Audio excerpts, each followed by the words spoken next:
yan o, dumadami yung hydraulic niya, pumapasok dun sa transmission, kaya ayan, lumalabas na dito sa dipstick sa transmission. Ito po yung DOOSAN forklift. Yan po yung problema, yung pump na yan kailangan tanggalin. Yan po.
माने जाकर बोल के लेके गलती भी आ गया Arnold, you remove full engine assembly, keep it here, 235. You must be thinking that one. Where? 235 bulldozer. This number you forget. 235. Why you must write this bulldozer number? 235 bulldozer.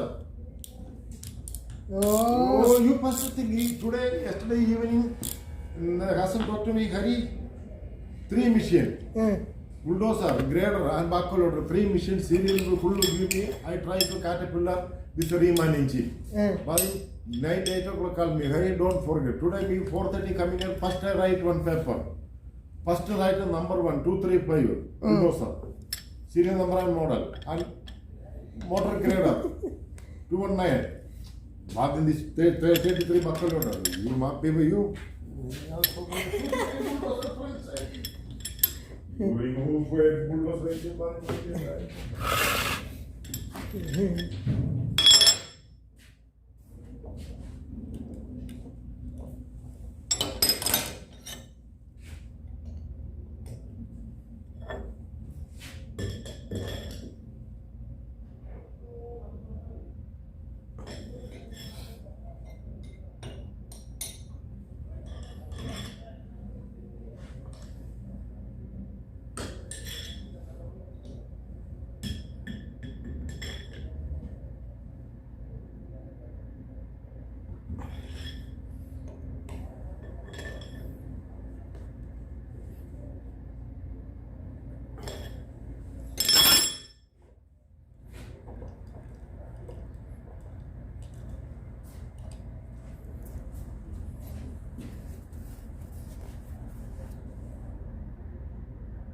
Ito po yung main hydraulic pump ng DOOSAN forklift.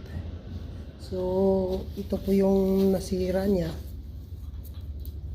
Ito, yung wheel seal. Pinalitan na dito. Kaso may lock dito kaya hindi kailangan talaga baklasin lahat. So, dito kasi ang labas niya. Pinalitan lang ng lahat ng o-ring niya. Yan po.